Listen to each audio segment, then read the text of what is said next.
Hello students, welcome to this session. In this session, we are going to start Unit 5. Unit 5 is all about optical pressure and temperature sensors. We are going to discuss, there are many topics in this unit. One by one, we are going to see here. The first topic is radiation sensors, photoconductive cell, photovoltaic, and photoresistive.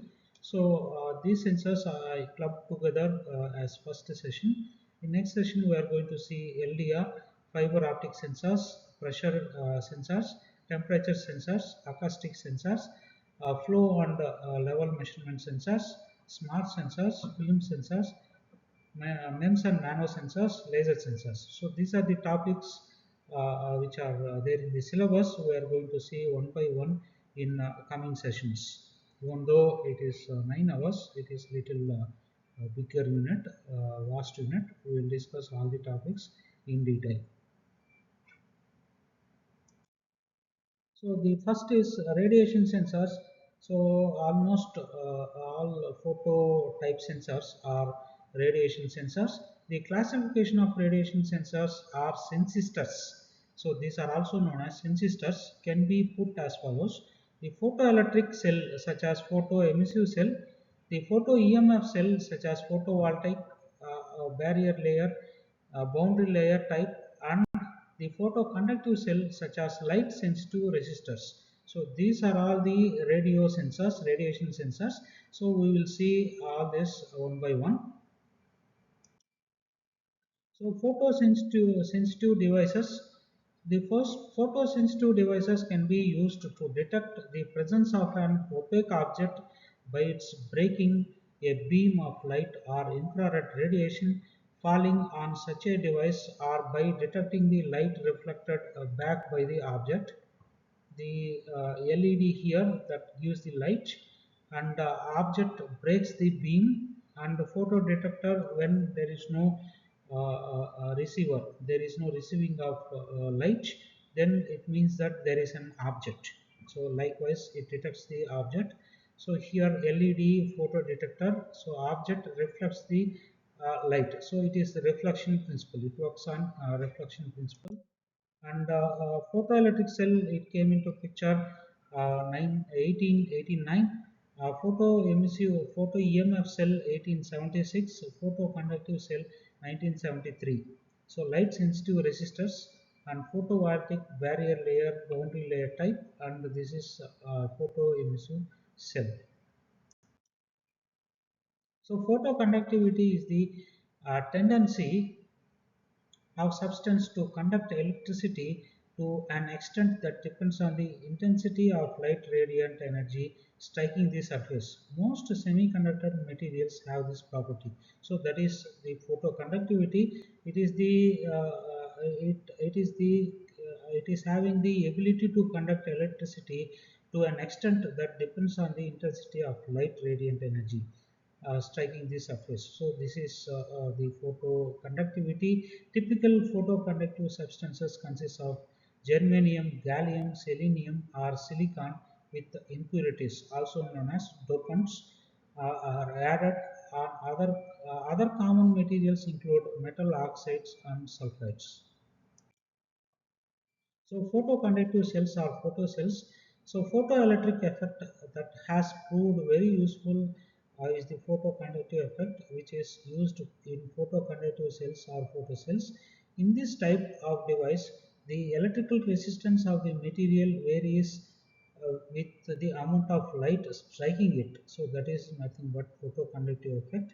The photoconductive material, typically cadmium sulfide, cadmium selenide, or cadmium sulfoselenide, is deposited in a zigzag pattern to obtain a desired resistance value and power rating.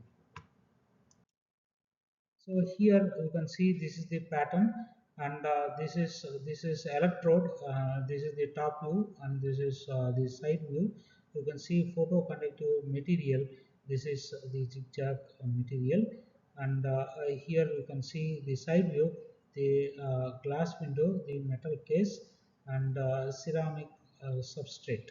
So it is placed on ceramic substrate, and the illumination and the cell mixers, and the graph between these two are given here.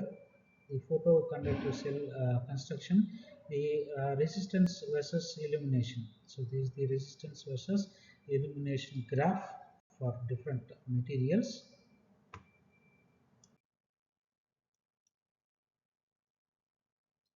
The material separates two metal coated areas acting as electrodes on all insulating base such as ceramic. The assembly enclosed in a metal case with a glass window over the photoconductive material.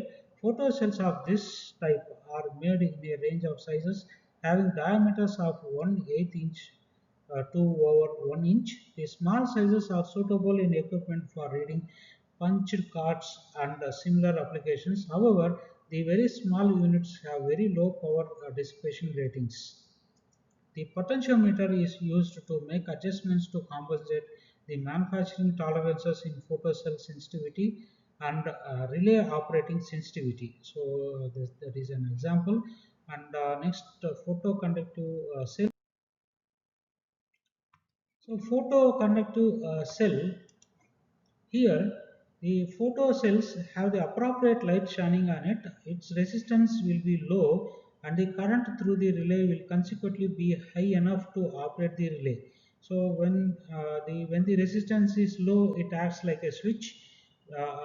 The light When the light appropriate light is falling on it, when the light is interrupted, the resistance will rise, causing the relay current to decrease enough to re-energize the relay. So when the light is interrupted, and this will off, and this will act like a off switch.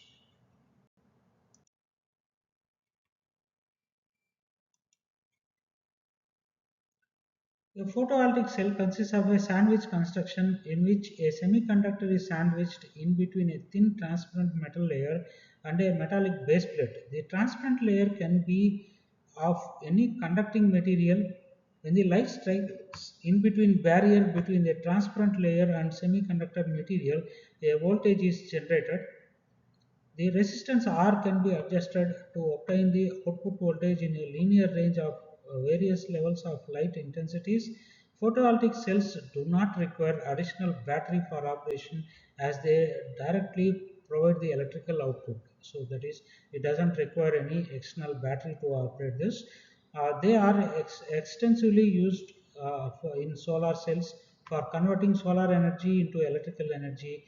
Therefore, they are the subjects of intensive research to bring down the cost, so the electrical power can be generated at competitive rates without any adverse effects to the environment.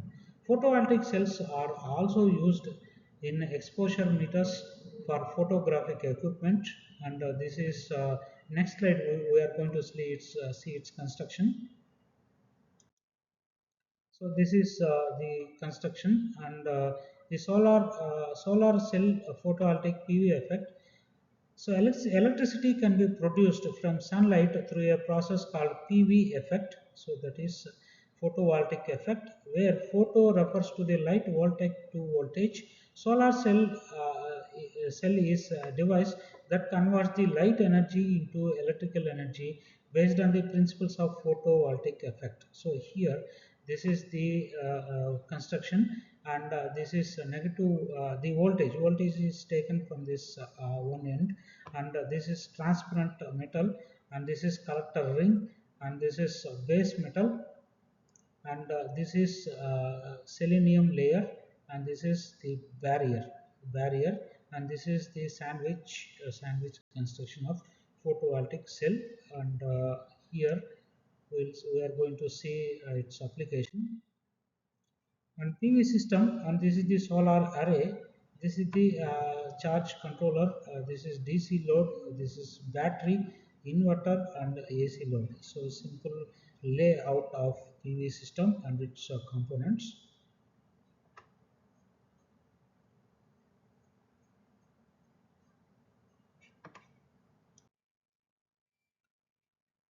So photovoltaic cell or solar cell, as it is sometimes called, will produce an electrical current when connected to a load. Both the silicon and selenium types are known. These are the two popular materials. Photovoltaic cells may be used in a number of applications. Multiple unit silicon photovoltaic devices may be used for sensing light as a means of reading punched cards in the data processing industry.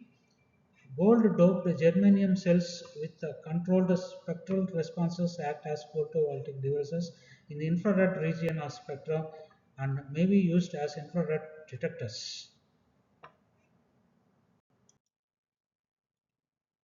So advantages of solar energy: clean, sustainable, free, provide electricity to remote places. So these are the advantages of solar cells.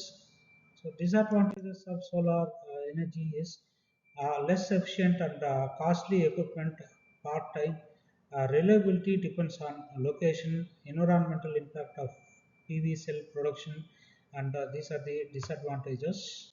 And future reality: if the PV market growth continues at rate of 20% on the panel last 50 years, then there will be 100 uh, ton watts of energy provided by PV cells on the ground. So this is the reality. This is the prediction also. Within 50 years, photovoltaic will supply more than half of the world supply energy. So within 50 years, the photovoltaic cells will become the major sources for energy supply in the world. Photoresistor. Photoresistor is a light controlled variable resistor. The resistance of a photoresistor decreases with light intensity. In other words, it exhibits photoconductivity. A photoresistor can be applied in light sensitive detector circuits and light and dark activating switching circuits. A photoresistor is made of a high resistance semiconductor. If incident light on a photoresistor exceeds a certain frequency, photons absorbed by the semiconductor give bound electronics enough energy to jump into the conduction band. So this is the photoresistors. Design considerations: photoresistors are less light sensitive devices than photodiodes or phototransistors. The two latter components are true semiconductor devices, while a photoresistor is a passive component and does not have p-n junction. The photoresistivity of any photoresistor may vary widely depending on ambient temperature, making them unsuitable for applications requiring precise measurement of or sensitivity to light photons. So this is the photo resistor, actual photoresistor, and applications. Photoresistors come in many types. Photoresistors can be placed in street lights to control when the light is on, ambient light falling on. The photoresistor causes the street light to turn off. So thus energy is saved by ensuring light is only by during hours of darkness. So that is the photoresistor typical application. So there ends this topic. We will see the next topic in next session. So for references, you can refer these books: Patanabus, Dioblin, and we have e-resources also. Thank you, students. We stop here, and we will see another topic in next session.